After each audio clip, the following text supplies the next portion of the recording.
This package store is known in South Boston as Stippo's. Last night, we reported the building's owners aren't your average small businessmen. They include James Whitey Bulger, a reputed organized crime figure; Mary Flemmy, the mother of reputed organized crime figure Stevie the Rifleman Flemmy; and Kevin Weeks, a Flemmy Bulger crony, say police, who also heads the corporation which holds the liquor license. Last night we asked if organized crime figures are profiting from the liquor license that makes this business possible. And the city licensing board yesterday felt the only way it could answer that was by scheduling a disciplinary hearing for next month. Today, the state and federal government also have questions. The Federal Bureau of Alcohol, Tobacco, and Firearms, the agency charged with keeping organized crime out of the liquor business since Prohibition, told the 10 o'clock news it would look into whether Stippo's had any special arrangements with its wholesalers.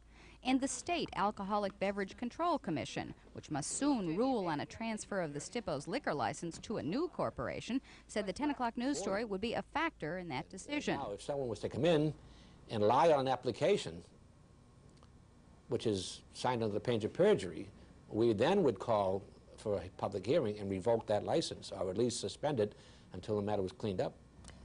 And that, in this case, that might be the case. I'm not asking you to. Yeah. Before it will transfer control of a liquor license, the ABCC needs to know who owns the property. But that question was answered 3 different ways on 3 different pieces of paper.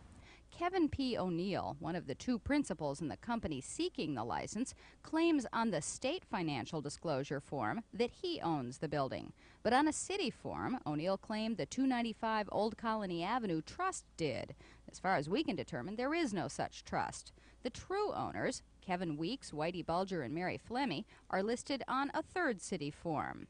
George McCarthy says the board's concern is whether the liquor license holders are acting as straws for organized crime. There's no question in anybody's mind, to get a bit of intelligence, that there's a lot of people in this liquor industry that ought not to be, and how did they get there in the first place?